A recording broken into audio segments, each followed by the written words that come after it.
Good morning, everyone. What's up? Today is Monday. It is Monday, October the 24th, 2022. And it's time for today's headlines, a little bit of recap and a little bit of extra. We're going to mix it all together. I see you, Marion Jackson. Good morning. Good morning, Deborah. Good morning, Regina. Good morning, Kenny Stanley. I already spoke to you in the green room. Good morning, Shirley Nicholson. Good morning, Rosanna Bivens. Good morning, Patricia Lyles. Good morning, Lori Wallace. Good morning, Camille Jones. I saw more of you come in here. I believe my brother came in here, Lewis Pryor. I believe Shirley Nicholson came in here as well. Good morning to everyone who's listening by audio. We're just so excited that you decided to spend a little bit of time with us on this morning. We have a lot of news we need to cover. A lot of news popped off after we signed off on Thursday. I see you, Latrice. I see you, Dr. Antoinette. Good morning. It is so excited to be with all of you today. A couple of announcements, some exciting announcements. I want to give a shout out to our audio engineer, Gina Winks. She and I were having meetings last week, and we came together. It was her brainchild. Got to give her a shout out about this. She says, "Hey, let's add some more platforms." I said, "Girl, you're already driving me crazy." I said, "We just hit Twitter. If you all do not know, we are now on Twitter. This is week 2 on Twitter. So everyone who's joining us by Twitter, we just want to say thank you and a shout out to you. We also just want to give a little bit of information. The main chat is on the Facebook page. So just go to facebook.com/NewsInMotion. That's the main chat. But chat comes in from YouTube. We'll get chats from LinkedIn. We're starting to get a few chats from the Twitter, from Twitter, and then we have other chats. So what I try to do is to, when I'm going through the chat thread, to come and bring you into the conversation so we can all enjoy the conversation together. So what Gina decided to do, and I didn't even know this was possible, but she was looking at some things. She said, "You do know we can launch this again on every platform that is out there." And I said, "What does that look like?" And my second question was, "How much does that cost?" And she says, "Look," she goes, "let's first just strategize to see how we can get it out there." So starting today on every podcast platform available, because we've been on there. We have so many downloads. We now have availability to be on every podcast platform. So we're not going to just do the podcast on Friday. That podcast on Friday will come to an end this Friday. We will take a break from the Friday podcast and come back January 2023 on the podcast, because we're making a transition. The podcast on Friday will now be called The Audacious Advocate with Gail Dudley. Monday through Thursday, they will now get News in Motion live at this hour on every podcast available. So y'all just be with us as we're broadening this and putting it out there.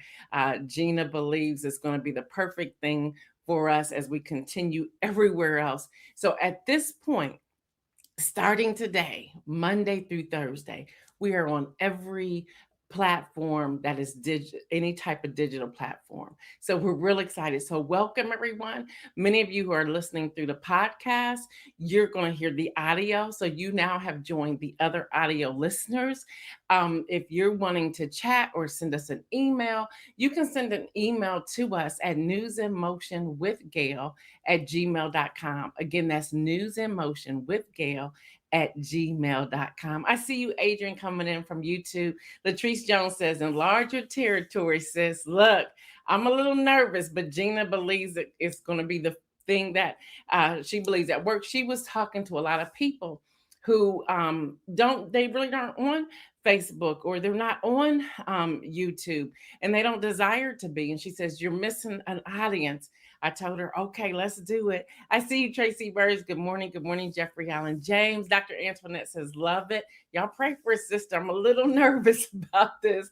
I see you, Stephanie Burbridge Hall. Jacqueline, good morning. Good morning. Good morning. Davia says, "I'm so proud." Listen, Davia, pray for me, because I pushed back. I said, "Gina, I don't think so. Not yet, not yet." She says, "Yes." And then we looked at, and I'm going to be honest with y'all, y'all know we've been talking about these numbers, something I haven't been all excited about. We looked at the numbers, and she says, look, and I shared this with Davia not too long ago. She said, look, your audio listeners and your podcast listeners far outweigh the live video views of LinkedIn, YouTube, and Facebook. She said, you're missing this. She goes, I want you to see this. I said, all right, Gina, whatever. So she ran with it. So we're doing it. Marion said, NewsInMotion. Gail, thank you for putting the email up there. What's up, Misha? Rosanna, thank y'all all for the love. So wanted to get that out the way. All right, the next bit of information that I want to share with you. Now, I'm going to be talking about Ohio. I have received so many calls, so many DMs, so many text messages over the past week that I decided to say something here now that we have a large platform. Now, this may not pertain to you exactly if you're outside of Ohio, but you may have something similar. So I want everyone to pay attention, please. Ohio issue 2 is a very interesting issue. But let me break it down for you real quick. And first of all, thank you for everyone who trusts me, who reached out to me to talk through this issue. Now, this is what it says. The proposed amendment would, Ohio issue 2, require that only a citizen of the United States who is at least 18 years of age and who has been a legal resident and registered voter for at least 30 days can vote at any state or local election held in this state. Prohibit local governments from allowing a person to vote in local elections if they are not legally qualified to vote in state elections. If passed, the amendment will be effective immediately. Y'all hear me? I'm begging you to hear me. Let's start with the 30 days. In Ohio, the last day to register to vote in this election was October the 11th. There are 31 days in October, right? All right, the election is November the 8th, okay? Which means if this passes, a person who registered to vote on October the 11th would not be able to vote in the November the 8th election because that's not 30 days. Okay, the election would have to be, I think, November the 9th or 10th for them to be able to vote. All right, now that's just hypothetical. This isn't even passed yet, but I want y'all to hear this. So when you're reading this, you have to think about the voter suppression and oppression, okay? I want y'all to think about this.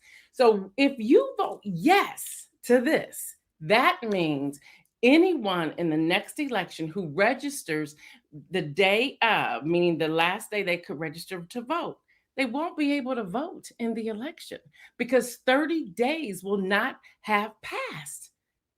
And early voting. It is known that we, Black and brown people, are jumping on early voting. If it takes 24 to 48 hours to get all your paper processed, get you vetted, whatever, so you can register to vote, you wouldn't be able to do it because you are not a registered voter for 30 days. Y'all have to read these things. All right, don't believe me? Let me go to Ballotpedia. That's my go-to. Ballotpedia.org. Ohio issue 2, Citizenship Voting Requirement Amendment 2022. On Ohio issue 2, a yes, let me explain this, and I want y'all all to go and read this for yourselves. I'll get the link to Isaiah so he can put it in there. I'll get it to him when Kenny is doing his piece. But listen, y'all, a yes vote supports prohibiting local government from allowing non-citizens or those who lack the qualifications, which is the 30 days. Don't miss this, y'all. They're using the word non-citizen, but they also say, or those who lack the qualifications. That's the 30-day minimum qualifications of an elector to vote in local elections. A no vote opposes prohibiting local governments from allowing non-citizens or those. So y'all, when y'all hear them using this argument, oh, this pertains to non-citizens. No, it doesn't, because it says or those who lack the qualifications. That's your 30 days. I see you, Diane Ladybug. I see you, Kim Edmondson. So, y'all, you have to read these issues. You have to read them and don't skip them. Don't skip them. Also, in Ohio, we're dealing with this whole monopoly piece. And people are saying, girl, what does that mean? And I said, well, it's a very confusing one. And I don't have an answer. And I'll never tell y'all how to vote. That's not my place. I'm very confused about the monopoly piece. It's dealing with stockholders. It's dealing with monopoly. It's dealing with so much. And what I'm hearing when I'm reaching out to some key people who should know this, they're saying yes means no and no means yes. And then they go, I believe. No one seems to know. I've reached out to the person who has written that particular issue and they have not responded back to me. The tree says the language is always confusing on issues. I think they do it intentionally. Yeah, I believe they do. So y'all, I will get the link for Ballotpedia in there. So again, that was for Ohio, but I'm hearing that there's similar things like this being written on some of the other issues in other states. Read your ballot. Y'all do a simple ballot before you go in. Download the app Ballotpedia, or go to their main website, ballotpedia.org, to check it out for yourself. Okay, so I just wanted to make sure I got that information out to you immediately. All right, in other news, y'all, we talked about this on Thursday. It wasn't 20 minutes later, our time, and Prime Minister Liz Truss has resigned after 44 days in office. That's what happened. Y'all, she's the shortest run prime minister ever. All right, y'all. Now, candidates who are vying to take the position have until 2 p.m. today, London time, to gather the support of at least 100 conservative members of parliament to run.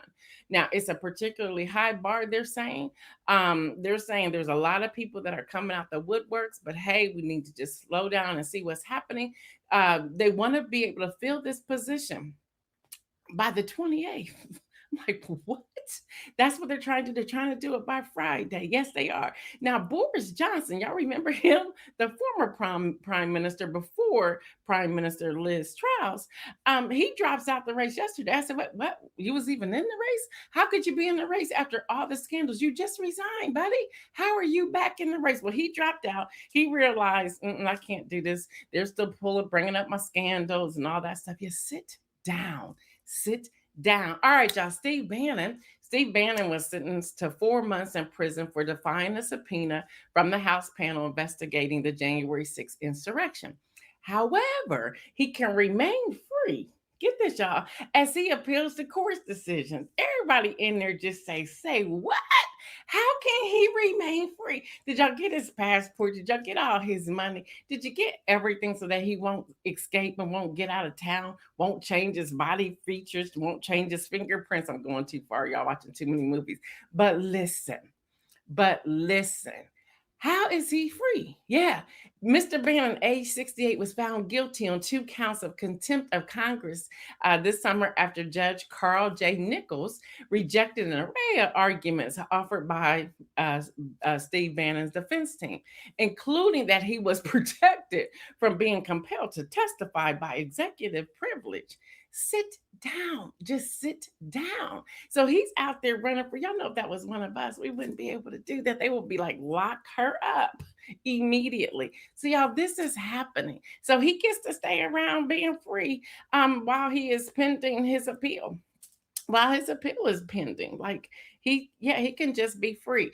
Liz Truss says, I wonder why Charles wasn't feeling her. His mama was feeling her. That's, before she passed away. But no, Charles wasn't feeling her at all. But yeah, that's a good question. Like, what else was happening there? Right. All right, y'all. So that's what's happening with Steve Bannon. Now, a little after Steve Bannon's news, this happened. The January 6th committee issued a subpoena to Trump. I think they were waiting to see the outcome of Steve Bannon so they could just bring it all down. So y'all, subpoena to Trump requires him to return over documents by November the 4th to appear for his deposition on November the 14th. Now, let me see what y'all saying. I know this is Mike Nichols says, as soon as the gavel hit, we be escorted to the paddy wagon. We would. That's what I'm like. you now convicted, you can walk around free. They're not even gonna put you in minimum security jail. You're not gonna even have an ankle monitor on, nothing. You just free. Okay. So y'all trust me. And again, this is on the ballot tomorrow. I'll be talking about the Democrats. I talked about the Republicans last Tuesday. Tomorrow I'll be talking about the Democrats. Y'all, the Democrats will have to win. Y'all need to hear this. The House and the Senate to see all this come to pass. Really. Now, with that, Liz Cheney, I'm just liking her, digging her, loving her right now. Liz Cheney said, you will not be on television, dude. No. Now, misses my opportunity with my wine, my popcorn, my sandwiches to watch this live testimony. Liz said, no. She says January 6th panel won't accept live television testimony from Trump, from the former guy. Representative Liz Cheney rejected the possibility of letting Trump testify live on television about the direct role that congressional investigators say he played in trying to overturn the 2020 election. This is her direct quote. He's not going to turn this into a circus. She's like, not today, not while I'm still in office. Then she goes on to say, warning the committee will take action if he does not comply with the subpoena. Meanwhile, the House Speaker, Nancy Pelosi, says Trump, and she quotes, not man enough to testify before the panel. They're going after homie. They're going after Buttercup. They're going after him. They're like, oh, no. Y'all, he has to be, either he thinks since he has lasted this long with everything that's going on that he can't be touched. Y'all, listen. Now, the Trump organization is set for a criminal trial of off-the-book pay scheme. That starts, the jury selection starts today. As a trial against the Trump organization, the holding company for former President Donald Trump, I'm using his name because I got to tell y'all this story, his buildings, his golf courses, and other assets, which is accused of helping some top executive avoid income tax on compensation. Trump signed some of the checks at the center of the case, but he is not charged with anything and is not expected to testify at the trial. If convicted, the Trump organization could be fined more than $1 million, and that's coming from the Associated Press. Now, I told y'all get his emails, right? I told y'all that, right? Yeah, I do. So the latest email, and I don't know why he names these friend, because I am not your friend. He goes, friend, the raid on my Mar-a-Lago home was nothing more than an unhinged political persecution against me. And he got your in all cap, your president. You are not the president. You lost. You lost. You lost, buddy. You lost. You're Big L. You're a loser. For 6 straight years, he says, I've been harassed, investigated, defamed, slandered, and persecuted like, like no one in American history. Yet, all I've ever wanted and all we ever fought for is to simply make America great again. Really? You harassed Barack Obama for how long? For how long? You harassed the 4 gentlemen. I can't come up with their names right off. With the park in New York. Really? Let's talk about your harassment. You harassed everybody on the debate stage. You harassed Hillary Clinton. You probably harassed your ex-wives, your current wives, your children, everybody else. But let me keep going. He goes, I won't stop fighting. I can hear him now. I won't stop fighting. Now, when the left is coming after me like never before, but I could use the input of my most trusted supporters, like you, my friend. Then he says, the people behind these savage witch hunts have no shame, no morals, no conscience, and absolutely no respect for the citizens of this country or their president. You are not the president. Everyone associated with this travesty will go down in history as arsonists who tried to demolish our justice system, shatter our most sacred traditions, and wipe out the very foundation of our democracy for their own selfish partisan gain. He did not write this, okay? Let's say that first. But no matter what our sick and deranged political establishments throw at me, no matter what they do to me, I will endure their torment and oppression, and I will do it willingly, all for you. They will never get me to stop fighting for you, the American people. Now, You have 10 minutes to respond with a $10 check so we can fight this together. There you have it. There you have it. All of that to ask for some money. All of that to ask for some money. And he didn't write it. He did not write it. Mike says, when it comes to Trump, I'll be like, guys, seriously? Yes, Marion, jail time. But here's the sad thing, people are still giving him money. After everything that's coming out, people are still giving him money. People still believe him. People still believe. So we cannot discount these people, but people are still believing him and giving him money. All right, y'all, don't go anywhere. I'm going to bring on Kenny, but then I come back. I have some other very important news that you do not want to miss. Look, as he would say, believe me, but really, I want you to believe me. All right, come on in here, Kenny. Come on in, come on in, come on in. Hey. Hey, there's a lot going on in sports, I see. There's a lot. Yeah, there's a lot going on in sports. There's a lot going on in sports. Would you go ahead and give us the scores? And also, y'all, there were so many people who tuned in on Saturday to hear some rundown from Kenny with Game Over. He comes on at 4:30 Eastern time on Saturdays, and the turnout was phenomenal. So thank y'all for supporting him. All right, Kenny, take it away. All right. Good morning, NewsInMotion family. Welcome to Game Over with me, Kenny Stanley. Hey, it was a great weekend in sports this weekend. Here goes some scores for you. The number one Georgia Bulldogs in college football. The number one Georgia Bulldogs. They was off this past weekend. The number two Ohio State Buckeyes. They crushed Iowa Hawkeyes 54-10. C.J. Stroud woke up in the second half and torched the Hawkeyes with 4 TD passes. The big pass came on a 79-yard strike to Julian Fleming. The Buckeyes' run game was a little bit off this past weekend, but the defense came to have some fun. They had 6 turnovers, and one of those turnovers was a pick six. So big up to the Ohio State defense. Number 3, Tennessee beat UT Martin 65-24. Number 4, Michigan had was off this week. It's like they off every week. But anyway, Michigan was off this past weekend. Number 5, Clemson. They escaped number 14, Syracuse, 27-21. Alabama got back on the winning track. Number 6, Alabama bounced back, and they won over number 24, Mississippi State, 30-6. LSU. Everybody slept on them in the SEC, but LSU, they knocked off number 7 Ole Miss out of the ranks of the unbeaten, 45-20. That was a blowout. I mean, they gave Ole Miss a spanking, brought them back to reality. Number 8 TCU, they won by 10 over number 17 Kansas State, 38-28, and number 10 Oregon, they beat the former number 9 UCLA Bruins, 45-30. What a game Saturday night. In the NFL, the Sunday night game was a good one, but it ended with Miami toe tapping to victory, 16-10 over the Pittsburgh Steelers. The Steelers just can't catch a break. I don't know what's worse between them and the Cleveland Browns. What started out as a back and forth game turned into a smackdown as Kansas City beat the 49ers 44-23. I really do believe the Browns are snake bitten. They lost another game by shooting themselves in the foot.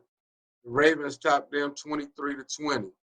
What's going on with the two of the most decorated NFL quarterbacks to play this game? What's going on with them? They should have retired this past offseason, but they didn't. Tom Brady and that daggone Aaron Rodgers, they look horrible this season. I don't know what's going on with them. Tom Brady and the Tampa Bay Buccaneers were beat by the Carolina Panthers 21-3, and Aaron Rodgers and the Green Bay Packers lost to the Washington Commanders 23-21. The Bengals seem to have found their groove as they're looking like the team that went to the Super Bowl last year, even though they lost, but it's starting to look like they're ready to make another run as they crushed the Atlanta Falcons 35-17. It's like I'm missing something. That's what I missed. How about them Cowboys? That's right. We're back on the winning track. The Cowboys beat the Detroit Lions. They took the roar out of the Detroit Lions 24-6. Dak Prescott returned. He had had a touchdown pass. He looked pretty good. It can be better, but I take the win. I take the win. Tonight on ESPN, the weekend will wrap up in the NFL with the Bears taking on the Wings in the Monday Night Football game. In Major League Baseball, the World Series is set. The Houston Astros pulled out the brooms and swept the Yankees yesterday, 4-0. Astros beat the Yankees 6-5 to finish off the series. And then the Philadelphia Phillies, they got the gentleman's sweep.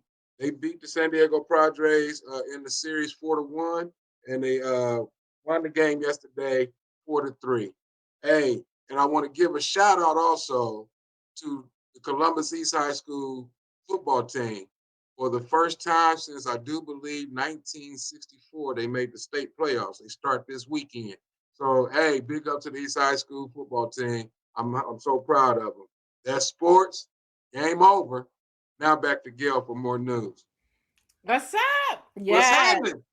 Yes, they did great. They did great. And so we'll see how many of us can pack out the stadium on Friday. It's going to be a blackout. I can't wait. With that, I have a question for you, because at first I wasn't too sure about the Buckeyes on Saturday, but then they came back, what was it, 54, 57 to 10? 54 to 10. So here's my question. Do you think a lot of it has to do with the young players now having payment and cars and all of that? Did that help or hurt their ego and mindset when playing football? It might have a little bit to do with it. You see that all over college football now. It might have a little bit to do with it. Egos are pretty big. Egos was big anyway, but yeah, I do believe the payment, it could be big. I do believe some people read their press clippings also. But Saturday, I think they took a week off and they came back rusty. I mean, they was coming off a bye week. You know, it's not an excuse, but Iowa's defense is better than what people think. And I think it took a minute for Ohio State to catch on to what Iowa was doing. In the second half, they made the adjustment. All right, just had to ask that question. Yeah. Thank you so much. We'll see you on Wednesday. See you Wednesday. All right, y'all. Here's another piece of information I want us to share, and I saved this for the end before the inspirational message. And that is, as many of you may have found out, that the student debt relief is now in some trouble. 6 Republican states, and I'm going to call them out, and you have to kind of search for them to see who are the 6 states. The states pursuing the lawsuit are Nebraska, Missouri, Arkansas, Iowa, Kansas, and South Carolina. There's 6 Republican states. They're putting a halt to this. They're just mad that the Biden administration has moved this forward. Now, as of the time that this was halted by the judge, there were over 22 million people who have applied, over 22 million. There's now a statement on the websites letting them know that the judge has brought this to a standstill for the moment.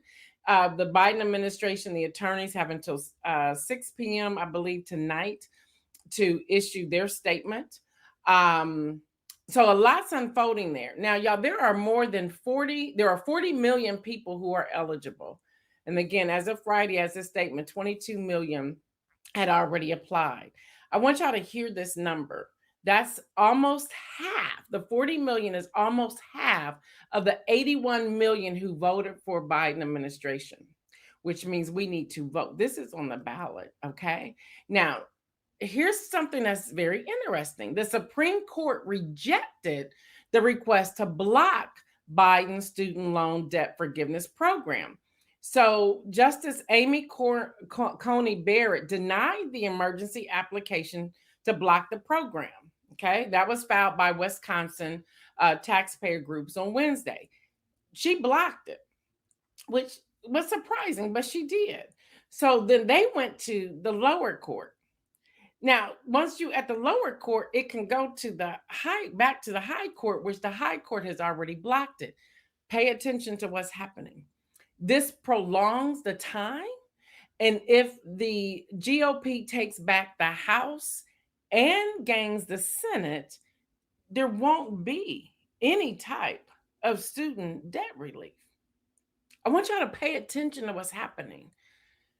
So all registered voters vote.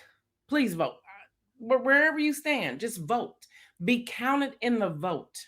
Be counted in the vote. And let's not forget the debt relief of people in the Congress who received PPP loans in the millions of dollars. They all received the PPP loans, and then they all received the debt forgiveness. They received forgiveness for millions upon millions of dollars. So if this lower court, depending upon how the Biden administration responds by 6 p.m., and I did look, it is 6 p.m., they have 6 p.m. Eastern to respond in opposition. If they respond and that judge doesn't accept it, then it petitions to go back to the higher court, which the higher court had already blocked. The Supreme Court has already blocked it. Look at the date, y'all. Today is October the 24th, I believe. This won't get through until after November the 8th, which at that point they go into lame duck season, which takes them into 2023. This is on the ballot. This is on the ballots. Please hear me. So let me give you some pointers to back up what I'm sharing. The coalition, the coalition of Republican states said in its complaint that the Biden administration should not have established a forgiveness program without going through Congress, and claim that the plan will undercut revenue for state entities that rely on federal student loans for profit. Okay. Now, the U.S. District Judge Henry Autry wrote in a 19-page order that the state lacks the standing to write the lawsuit and failed to establish an ongoing injury caused by the program.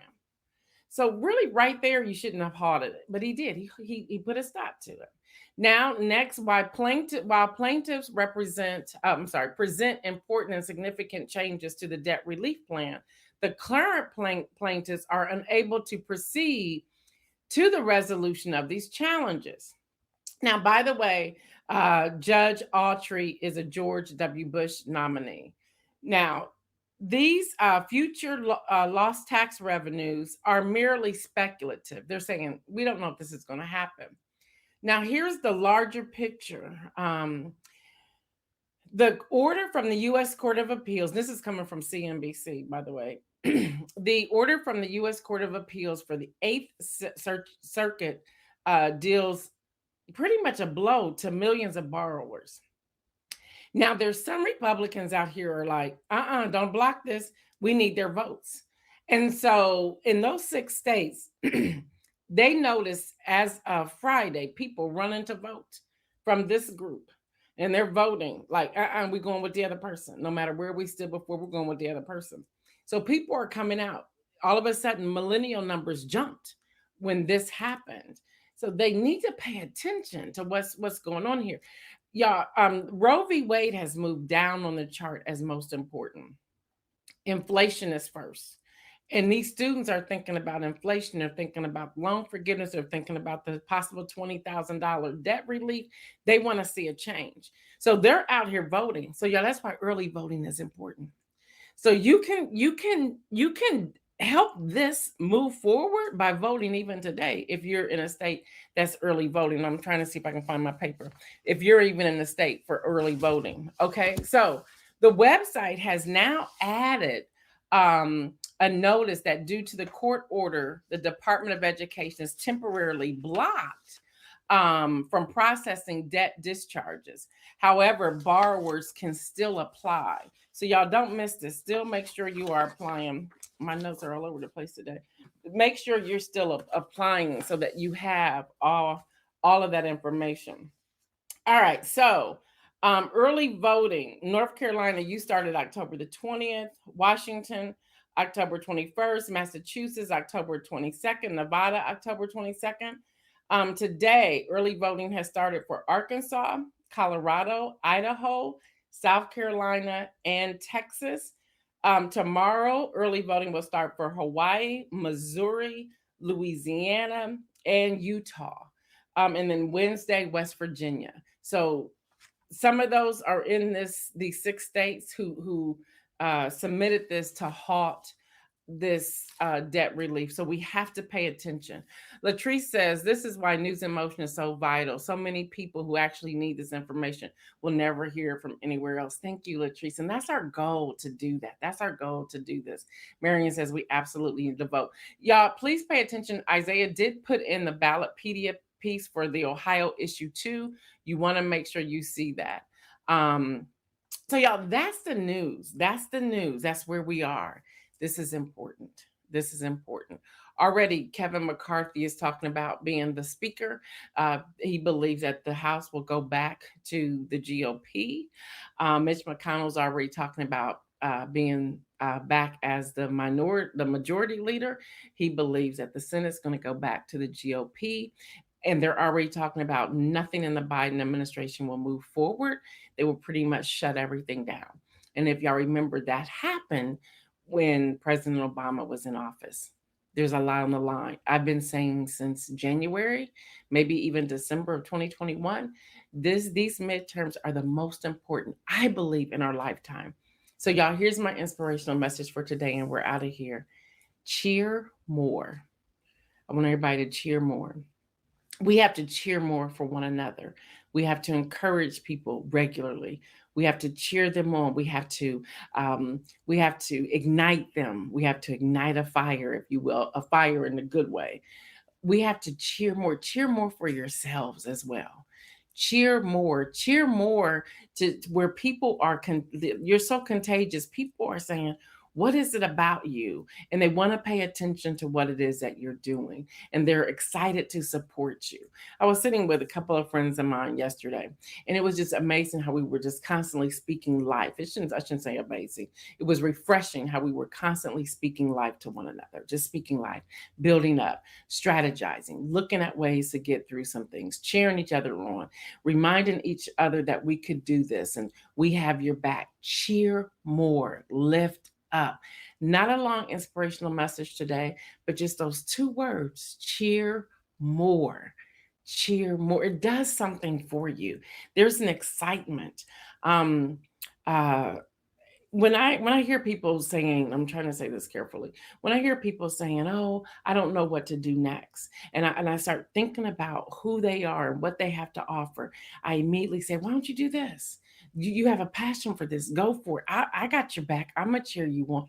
I'm going to do whatever I can to see you through, whatever that looks like. Cheer more. Let's take Thursday. It was Isaiah's birthday, his 20th birthday. And we put up his Cash App, and we encourage you to give him a happy birthday, just to cheer this young man on. Y'all know what he could be doing, and he's not doing it. First of all, his parents would hurt him, but he's not doing those things. He's out here building a business. So with that, it's not too late to sow into his life. He's out here building a business, a freelance media business, doing videography. Really, he's engaged in this. He's learning from this. He's partaking from this. I'm like, cheer this man on.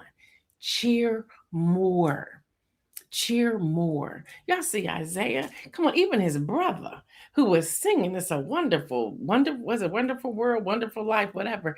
You would have thought he was like the Temptations or something. This young high schooler, and then gave his brother a shout out in the middle of the song. Took me out. I was done. Like, what?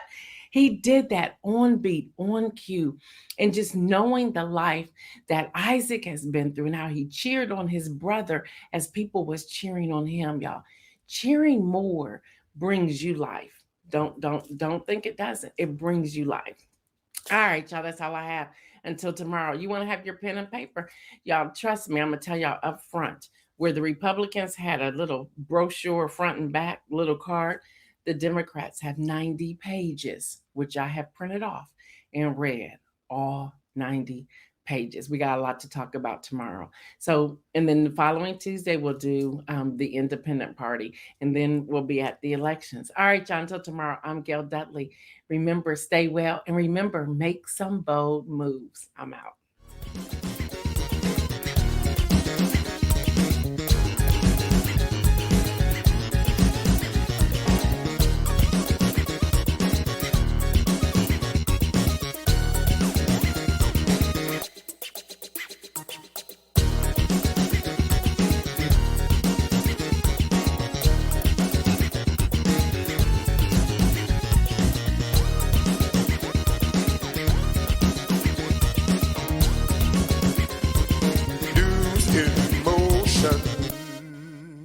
No.